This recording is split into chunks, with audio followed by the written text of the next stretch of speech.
Doktorica Alenka Kovačič se je rodila 5. februarja leta 1979 v Ljubljani. Osnovno in srednjo šolo je obiskovala v Ljutomeru. Diplomirala je leta 2003 na Fakulteti za farmacijo v Ljubljani, kjer je leta 2017 tudi doktorirala.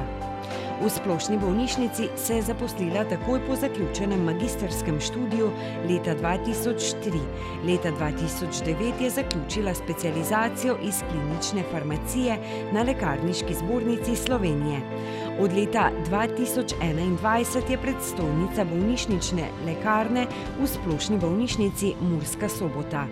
Pedagoško sodeluje kot predavateljica na dodiplomskem in podiplomskem programu na Fakulteti za farmacijo, predvsem z področja farmakoterapije, v bolnišnici pa izvaja tudi klinične vaje za študente farmacije.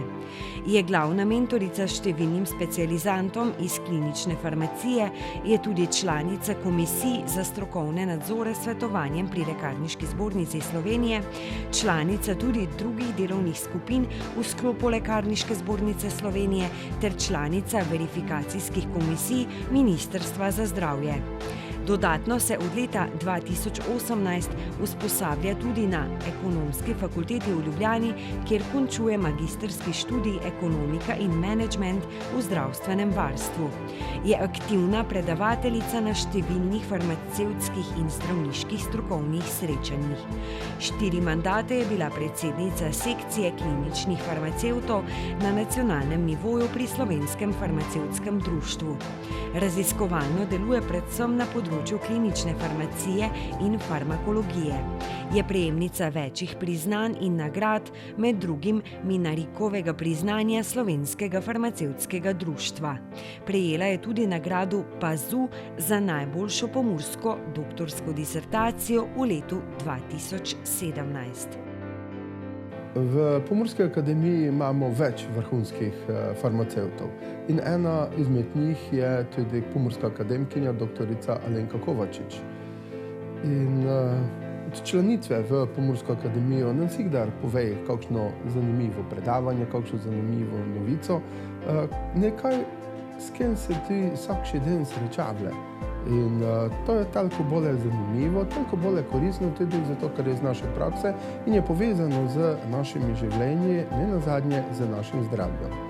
In kot farmacevtka je njeno raziskovalno delo povezano med drugim seveda tudi z tabletami in redko što je, ko na teden, na mesec ne spije niti ene tablete. Več je tistih, ki izpije dosta, ki jih morajo spiti vsak dan in ne samo eno. In nje smo zvedeli, kako približno je to razmerje, koliko tablet spijemo in predvsem, kako veliki trg je to, koliko to košta. Slovenija je ena redkih držav, ki ima tako dobro organizirano tudi zdravstveno zavarovanje. Dostakrat, ko v kakšnem filmu vidimo, kada što betežen grata, ki ostane brez vseh prihrankov, penez in premoženja, ki mora to dati za zdravljenje. No, v Sloveniji je, hvala Bogu, inače. In ki dobro je in prav je, ko se zavedamo, koliko to državo, s tem pa v bistvu vse nas, košta in če mogoče lejko kaj napravimo, ko bi strošek bil nepotreben, ko ne bi pili tisto, ko ne je trebej ali pa celo mogoče škodi. In dnešno predavanje Pomurske akademkinje doktorice Alenka Kovačič je točno na to odgovorilo.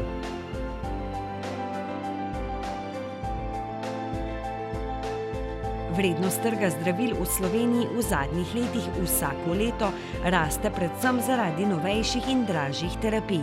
Leta 2022 je trg zdravil znašal že 910,3 milijona evrov in je glede na leto 2021 zrasel za 9,4%. V zadnjih 6 letih je trg zdravil zrasel s 613,7 milijonov evrov na 910,3 milijona evra, kar pomeni za 48%.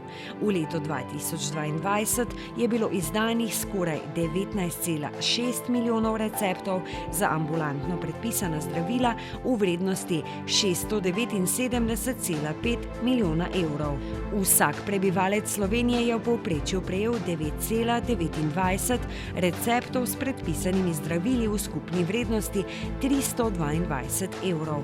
Največ receptov je bilo v letu 2022 predpisanih za zdravila za bolezni srca in ožilja ter za zdravila z delovanjem na živčevje.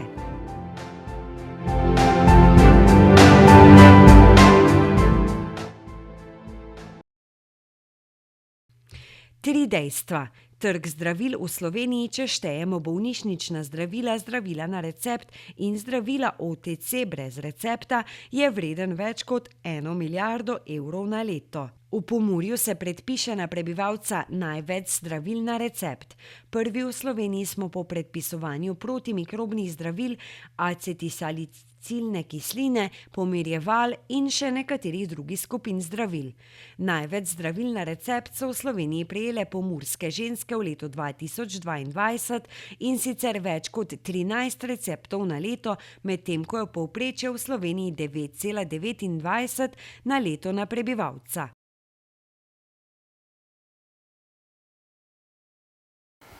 Se pravi, jaz bom pa probala danes povedati nekaj o trgu zdravil v Sloveniji. Bolj na ta način, da bomo vsi si lažje predstavljali, koliko denarja gre za zdravila v Sloveniji, pa se ne samo denarja, za katera zdravila v bistvu se največkrat predpisujejo. Vsi bomo enkrat imeli verjetno kako zdravilo ali pa že imamo, ne? Pa toliko, da boste imeli malo več občutka. Se pravi, v Sloveniji imamo zdravila na različnih nivojih. Eno je tista, ki so predpisana na recept, na zeleni recept ali pa na beli recept. To je velika večina. Se pravi, zdravila razvršča Zavod za zdravstveno zavarovanje Slovenije, potem jih razvršča na različne liste, na P100 so tista, ki so 100% krita iz osnovnega zdravstvenega zavarovanja, to so predvsem, ne vem, onkološka zdravila, diabetes, ginekološka, kontracepcija, recimo tukaj smo unikum v Evropi, se veste, potem mogoče nevrološke bolezni. No, potem imamo P70, to so zdravila, ki jih krije osnovno zdravstveno zavarovanje v 70%, 30% dopolnilno in pa vmesna lista. Celo recimo določene zdravila za krvni tlak samo 10% plačana iz osnovnega zdravstvenega zavarovanja. Ampak dobro, to so zdravila na recept. Potem imamo zdravila, ki jih uporabljajo bolnišnice. Bolnišnice imajo poseben sistem, ki dobivajo zdravila preko veledrogerij v bolnišnice in ta se drugače beležijo in so večinoma plačana v primerih, ne posamezno. Razen draga bolnišnična zdravila, se pravi tista pa zavod posebej plača vsaki bolnišnici prav na pacienta. To so tista, pri kateri gre za znesek nad 5000 evrov na pacienta na leto. No in potem pa še imamo trg OTC zdravil, mi temi rečemo, to so pa zdravila over the counter, kar si ljudje sami kupijo v lekarnah, ne. Pa tako malo za občutek, kakšne so te številke. Če pogledamo količinsko po škatlicah v Sloveniji, recimo v lekarne obrnejo na leto izdajo 50 milijonov kosov škatlic zdravil, medtem ko v bolnišnicah je to samo v bistvu 5,3 milijone kosov. Se pravi, bolnice imajo nekje 10%. Če pa pogledamo to vrednostno, pa se v lekarnah obrne 670 milijonov evrov letno, se pravi, je to nekje 74%, v bolnišnicah pa dobrih 233 milijonov 26%. Se pravi, tista zdravila, ki jih mi dajemo v bolnišnicah, so bistveno dražja. Potem pa še imamo trg OTC zdravil, da povem tukaj zraven, ki je vreden v Sloveniji. V letu 2022 je bil vreden okrog 120 milijonov evrov. Toliko ljudje še sami iz žepa kupijo zdravil brez recepta, tukaj so tudi všteti še določeni vitamini in tako naprej. To pomeni, da celoten trg v Sloveniji je vreden milijardo evrov. In o tem mogoče včasih še premalo govorimo. No in zdaj bom šla še na to. Večina zdravil, večina škatlic, ki jih pač krožijo, so v tem rangu med 50 do 100, od 10, se pravi od 10 do 500 evrov. Vam bom pa tako rekla, že te škatlice antihipertenziv ali pa zdravila za zniževanje holesterola, ne, so mogoče še 10 let nazaj stala, bom rekla, 50 € škatlica, danes je večina vrednost teh zdravil pod 5 €, ne, tudi tistih, ki so za krvni tlak. No, pa če zdaj grem naprej, kak je v Sloveniji, v 2022 je bilo izdanih nekaj več kot 19 milijonov receptov. In od tega večina seveda zelenih, belih receptov je manjši del. To so tisti recepti, ki vseeno rabite recept od zdravnika, ampak morate zdravilo plačati, ne. To so mogoče kakšne kreme, so večinoma ali pa kakšna druga zdravila. Vsak prebivalec v povprečju prejme dobrih 9 receptov na leto v Sloveniji, kar je nekje 320 € na prebivalca. Največ receptov se predpiše za zdravila za bolezni srca in ožilja, to pomeni za krvni tlak, za zniževanje holesterola, to je prvo. In na drugem mestu so že zdravila z delovanjem na živčevje. Se pravi, zelo veliko zdravil se predpiše v Sloveniji tudi za duševne bolezni, antidepresivi, antipsihotiki, pomirjevala. Potem pa sledijo zdravila za bolezni prebavil, se pravi, tukaj so najpogosteje predpisana tista za proti kislini želodčni, ne, te najbolj poznate. Zdaj, kaj se dogaja v Sloveniji? Poglejte, vsako leto število receptov raste in to se ne ustavi, ne. In potem se vprašamo, nas je v bistvu isto ali pa še vedno manj, ne, ampak število zdravil, receptov narašča. In zdaj, poglejmo, kaj se dogaja po regijah, ne. Zato se mi je zdelo to predavanje še posebej zanimivo. Pomurska regija, smo na prvem mestu. V Pomurju se predpiše največ receptov na prebivalca, ne, ko imamo na 1000 prebivalcev. Slovenija rdeča črta, Pomurci vodimo. No, če pogledamo povprečno vrednost zdravil tudi tukaj v bistvu Pomurci na prebivalca največ potrošimo zdravil v Sloveniji, ne. Za nami je Zasavska regija, zelo dobro nam sledi, pa Koroška, bom rekla. In zdaj, če pogledam še posebej, po letih, ker jim pa predpiše se največ zdravil, ne, ti podatki so z Nacionalnega inštituta za javno zdravje, zelo dobro so dostopni vsem, nekateri so z Zavoda za zdravstveno zavarovanje, tako da si lahko tudi še kaj sami pogledate. Se pravi, velika večina zdravil se predpiše starejšim od 60 let, ne, skoraj pač nad 85, polovico skoraj vseh zdravil, ki jih predpišemo, in več predpišemo ženskam. Verjetno tudi zato, ker dlje časa živimo, ne, ženske, ampak poglejte, tudi v nižjih starostnih skupinah, verjetno je tukaj tudi kontracepcija in vse ostalo, se več predpiše ženskam. In zdaj primer po regijah, ne, ko imamo po regijah moški, ženske, se pravi, Pomurke smo ženske, ki pojemo največ zdravil. Oziroma, bom rekla, ne pojemo, ampak jih mogoče dvignemo v lekarni. Nam se predpiše največ zdravil. V povprečju na vsako žensko v Pomurju, ne glede na leta, ne, pač odraslo, se predpiše 13 receptov na leto. Ne. In to je zelo zanimivo, ne, včasih človek ne ve, a je regija, ali imajo Primorci več sonca, pa morje, ali je hrana drugačna, ne, ampak se mi je zdelo pač zanimivo, da vam to predstavim.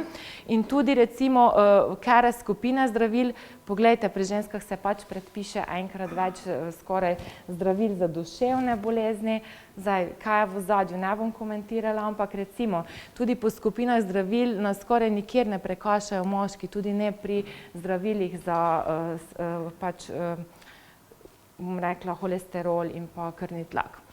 Če grem naprej, katere so najpogosteje predpisane učinkovine. Učinkovine pač imamo različne vrste. Prva v Sloveniji je paracetamol, ga vsi poznate. To je Lekadol ali pa Daleron ali pa še druge paralele imamo. No, potem si sledijo Pantoprazol, to je za pač kislino Nolpaza, mogoče ste že slišali Kontrolok ali kaj takega. Te se najpogosteje predpisujejo. Samo za Lekadol je šlo lani, paracetamol več kot 802 tisoč receptov. Ker so pa to zdravila, se pravi, na prvem mestu, tukaj je pa drugače, ker imate lastniška imena, ne samo generično. Aspirin je še vedno tisti, ki se ga v Sloveniji predpiše največ, aspirin 100 na recepte, potem pa sledijo Lekadol, Nalgecin, kot vidite, ta zdravila. Zdaj pa, če se vprašamo, zakaj pa damo največ denarja, so pa to čist druge učinkovine. Ne? Se pravi, to so pa novejša zdravila. Prvo je v bistvu v Sloveniji, za katerega je šlo lani dobrih 13 milijonov evrov, Rivaroxaban, mogoče bolj poznate pod imenom Xarelto. To je zdravilo proti strjevanju krvi, se pravi antikoagulant, ki se uporablja pri atrijski fibrilaciji in tako naprej. Potem sledijo pa določena biološka zdravila, so zelo draga zdravila, tudi če se jih manj predpiše, v bistvu potem cenovno so na vrhu. Če grem še pa zdaj en korak naprej, kaj se dogaja v Sloveniji? Ne? V Sloveniji narašča število ljudi, ki imajo številna zdravila hkrati. In imamo več, pogledajte, vsako leto imamo več kot 220 tisoč ljudi v Sloveniji, ki prijemajo hkrati 5 ali več zdravil vsak dan. V Sloveniji imamo več kot 55 tisoč ljudi, ki prejemajo več kot 10 zdravil vsak dan. In zdaj si predstavljajte, če si že kdaj jemali zdravila, veste, da že antibiotike jaz mu težko sledim na ure, kak je potem to v bistvu, kakšna je adherenca, sodelovanje s tem in kam to vodi. Vi veste, da tudi ta zdravila lahko med sabo interagirajo in tako naprej. Ne? Če pogledam še malo po regijah, kje smo prvi, recimo, pa bom rekla, ne vem, lahko je to plus, lahko je minus, recimo zdravila za zniževanje krvnega tlaka, kalcijevi kanalčki vodimo v Sloveniji, enako za zniževanje krvnega tlaka impuls za beta blokatorji smo prvi, aspirina se največ predpiše v Pomurju od vseh regij, to je vse preračunano na število prebivalcev. Ne? Potem za diabetes nas, pa nismo tak, ne, nas zasavska regija je v bistvu prva v Sloveniji. Poglejte te Primorce, ne? Čisto svetlo so obarvani, ne, zanimivo. Zdaj, ali so to navade zdravnikov, ali je pa res pač tudi življenjski slog, ki v enih stvareh pa tudi oni vodijo. In sicer oni vodijo, tam se več predpiše zdravil za zdravljenje hiperplazije prostate, pa recimo zaščitnico, ne, zdravila za zdravljenje hipotiroze so pa oni v bistvu na prvem mestu, pa smo mi čisto svetli. Ne. Pri nas pa gre dosti več recimo kontracepcije, gre največ na Koroškem, pa v Pomurju, zanimivo, ne, pa kortikosteroidov, to so te kreme, ki se tudi dosti predpišejo pri nas. Kak je naprej, z antibiotiki tudi vodimo, ne, kar ni glih najboljše, ker potem tudi bolnica v bistvu ima večjo porabo posledično. Onkološka zdravila na recept, to niso tista pač vsa, ampak samo na recept, se največ predpišejo v Goriški regiji, pri nas bistveno manj. Potem pa imamo bolečino, ne, protivnetna zdravila in analgetike se tudi pri nas pa na Koroškem predpišejo bistveno več kot drugje. Zdaj šla sem gledati recimo nekaj let nazaj, nimam čisto zadnjih podatkov, trg zdravil z zdravili za zdravljenje bolečine. Recimo v 2019 je na recepte bilo predpisanih nekje za 16 milijonov evrov zdravil za zdravljenje bolečine. Ljudje so si pa dodatno kupili v lekarnah za dobrih 13 milijonov evrov zdravil za zdravljenje bolečine. Ne. Tako da je zelo zanimiv tudi ta vidik, ne, da ljudje ne samo tista polifarmacija, da imajo več kot 5 zdravil, več kot 10, to je samo na recept, ne, kaj pa je še vse tisto, kar pride zraven. Ne. Tudi ta vidik je mogoče zanimiv za pogledati. Dobro, tu imam pa zdravila za zdravljenje duševnih bolezni, vodimo v bistvu v pomirjevalih, to so apaurin, bom rekla, Xanax, pa ta zdravila, ne, benzodiazepini, medtem ko antidepresivov se največ predpiše v Zasavski regiji, uspaval bolj tam proti Štajerski še več, pa antipsihotikov v Zasavju. Tako da, tako za zanimivost. In še predzadnji slajd, ne, kam se to vodi? V Sloveniji v bistvu vsako leto zavržemo, damo v uničenje več kot 74 ton zdravil. 74 ton. Če bi vas vprašala, ne bi nihče verjetno pomislil, da je to taka številka. In to je samo tisto, kar ljudje dejansko prinesejo nazaj, pa rečejo, to so zdravila za odpad. Ne? Kaj pa še vse tisto, kar mogoče vržejo v školjko ali pa v koš, tistega v bistvu tu ni. Ne? In ko sem šla jaz preračunavati, če bi vzela samo povprečno vrednost škatlice 10 evrov, kar ni, ne? Kar je v bistvu več, pa bi preračunala na tone, pa povprečno tisto, kar smo tehtali v bolnici, je to vsaj 30 milijonov evrov vržemo v koš. Ne? Mislim, tisto, kar zavedamo, da smo vrgli. Se pravi, tukaj so stvari, ki jih je še treba mogoče nasloviti, omeniti, ne, v tujini recimo je določena participacija, veste, že če daš 50 centov za eno škatlico, ki jo boš dvignil, ki je ne boš jemal, verjetno ne boš dal tistih 50 centov, ne? Ali pa mogoče, bom rekla, so še tudi drugi ukrepi, ki se dajo. Vsekakor je dostopnost do zdravil v Sloveniji odlična. Razvrščamo zdravila med prvimi v Sloveniji, tudi vsa onkološka so nam zelo hitro dostopna, tako da tukaj je mogoče tak en vidik še z moje strani. Se pravi, trg zdravil v Sloveniji narašča konstantno in količinsko in vrednostno, zato je res se splača, da se vlaga v programe, ki vplivajo na to, ne? Da se optimizira terapija, potem so tu programi pregledi uporabe zdravil, ki jih delajo v lekarnah farmacevti, da se pogovorijo z ljudmi, ne? Če sploh vejo jemati zdravila, kako jih jemljejo. Se pravi, potem imamo tukaj farmacevta, predpisovalca, farmacevta, ambulantah, ne? Tako da to je ena takšna tema, no, ki se mi je zdela zanimiva za danes. To je to z moje strani. Hvala.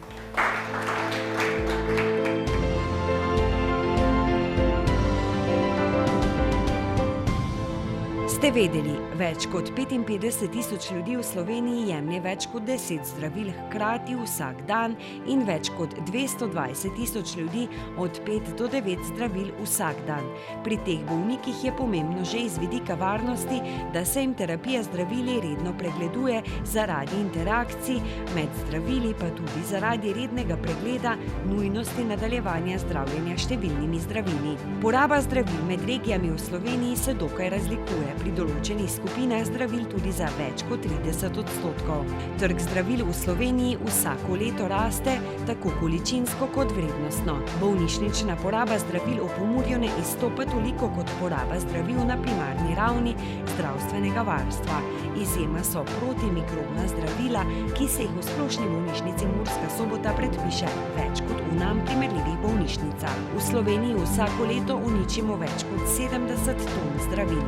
Programe racionalnega predpisovanja, brezšivne skrbi, farmacevta predpisovalca, pregleda uporabe zdravil in ambulante farmacevtov svetovalcev je potrebno vpeljati v vsakdanjo prakso, če želimo optimizirati terapije in povečati varnost ter znižati stroške pri uporabi zdravil.